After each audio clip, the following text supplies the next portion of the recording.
خوندور شاعري ده دا هم تاسو اورئ قدرمنو کتونکو نور هم ډېر شاعرانو پکې شاعري کړې ده او بیا سپیشل اکمل لیوني پای کې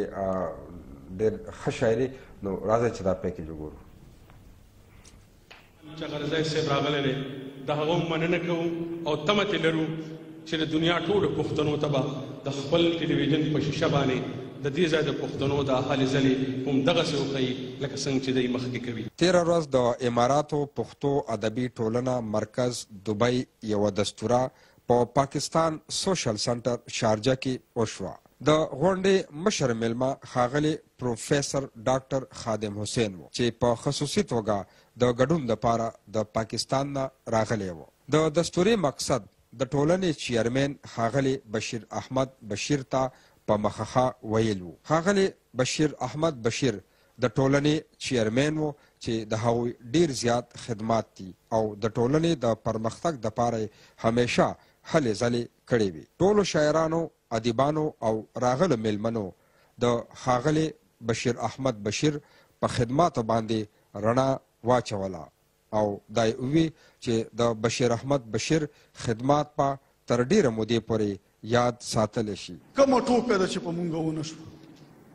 کوم ناورین دی چې په مونږ تیر نه شو، کوم غم دی چې په مونږ رانغی. راشئ د پېښور د نننۍ پېښه اخري پېښه وګڼئ. راشئ که ته د هر ګوند دی، که ته د هرې نظریې، که ته د هر مسلکې، خو چې په شجره په نسب په خټه پښتون یې، راشه د دې خاورې غم وخوره. بله غونډه د غني خان بابا 100 کلیز جشن و، خو تر اوسه موږ 15 کتابونه چې دی هغه چاپ کړ.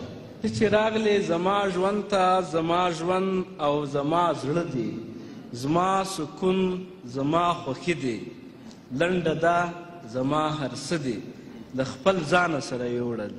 د درد احساس مې د حسینو زړو ته ورساو، د چا له قصده مې نن ظلم په خپل ځان وکړلو. سولې الفت راوړه رازه د آسیا زړګي ته، د هندوکش د غاړو خلکو د ارمان وکړلو. د کلي خان ستړی مزدور په خپلو سپو وداړو، د انسانیت د توهین حد و چې انسان وکړلو. چې د چا زورو بس د هغه شوه، گدری وران کا ختم کیسا شوا، زړګې مې صبر مات شیشا شوا، دا زندگی هم ساجبا شوا، خپلوان تراخ شول پیسه خوږا شوا، سترګې شوې اوږې خېټه مړه شوا،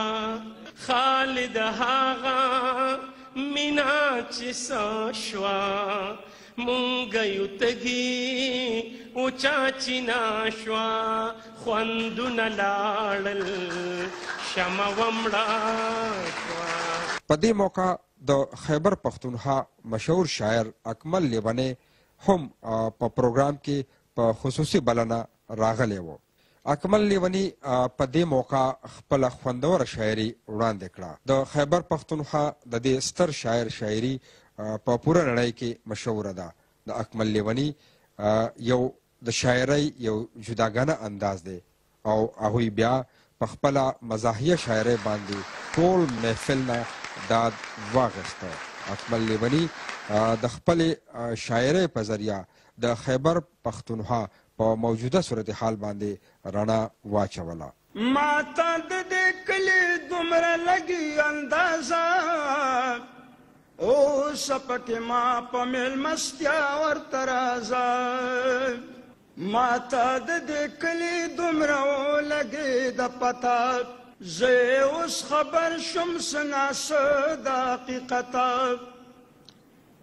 دلته د انسان وینه د ډېره بې قیمته، یو اخلي غلط مطلب د بل د شرافته، ورک پکې نادار دی او بادار دی په مزه، اوس پکې ما په میلمستیا ورته راځه. دلته خپل څوک نه پېژني قدر د پردو کوي، دل ترور درور د سر خبره په پیسو کوي دلته د خپل کور څوکیداري خلق په غلو کوي دلته مغول لګي مشري په پښتنو کوي دلته مړه راپاسي دباونه په ژوندو کوي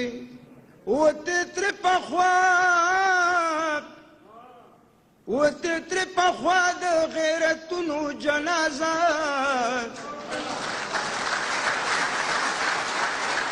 اوس پکې ما په میلمستیا ورته راځم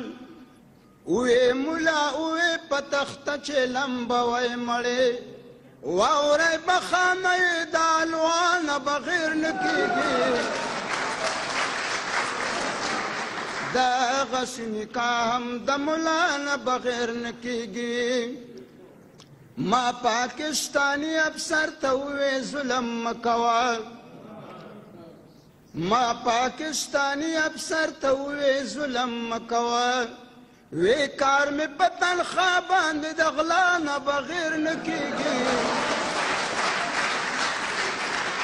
دغسې نکاح هم د ملا نه بغیر نه کېږي ای د کونډې زویه څه خو بویه دا متل شوې او د کونډې زویه څه خو بویه دا متل شوې فصل په پټي کې د ډیرانه بغیر نه کېږي دغسې نکاح هم د ملا نه بغیر نه کېږي ټیک ده چې اکمله شاعر نه یې شاعر ګوټې یې ټیک ده چې اکمله شاعر نه یې شاعر ګوټې یې خو یو مشاعر هم ګورستانه بغیر نه کېږي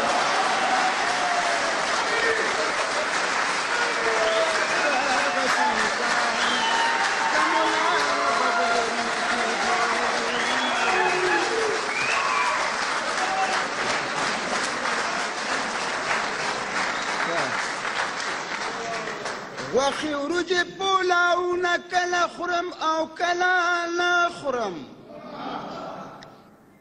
بې وینا پردي ودونه کله خورم او کله نه خورم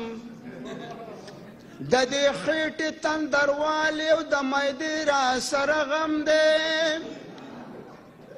پرشاتونه مرشاتونه کله خورم او کله نه خورم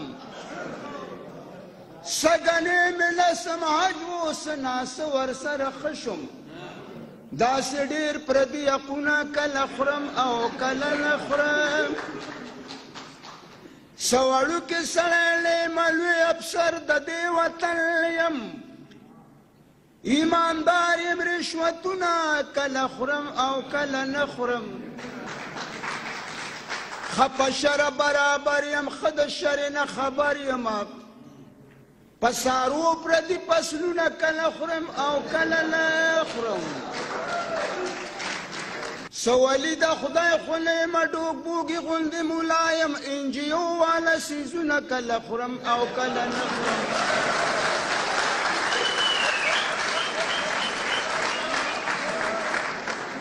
اوس خو شکر دی په کور کې لوی واړه رانه زارېږي په صوباړو ګزارونه کله خورم او کله نه خورم ښې مستۍ ته مې زړه کېږي خو د عمر تقاضا ده دمامو ته چورلکونه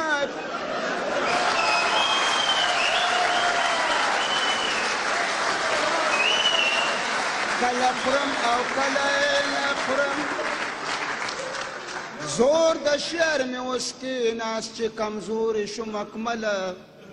ښه د خلکو له غوږونه کله خورم او کله نه خورم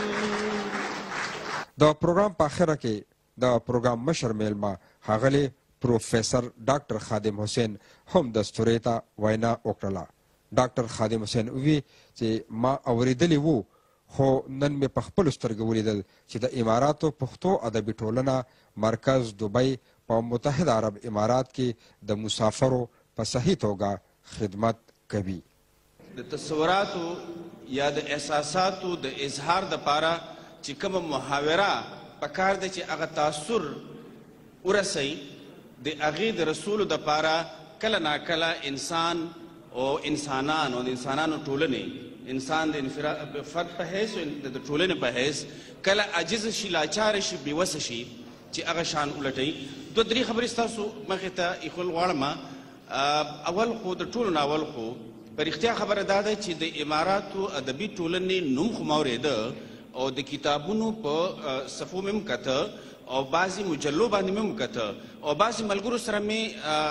سلام دعا هم و راشه درشه او ناسته پاسته م وه خو دومره لوی کار نه نوم خبر په رښتیا خبره دا ده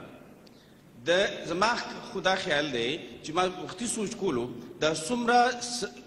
څلور دېرش کاله دا دومره بغیر ستړي کېدو نه څلور دېرش کاله چې صرف تاسو په یو ځای ناست هم یئ دا هم د یو پی ایچ ډي تحقیقي مقاله ده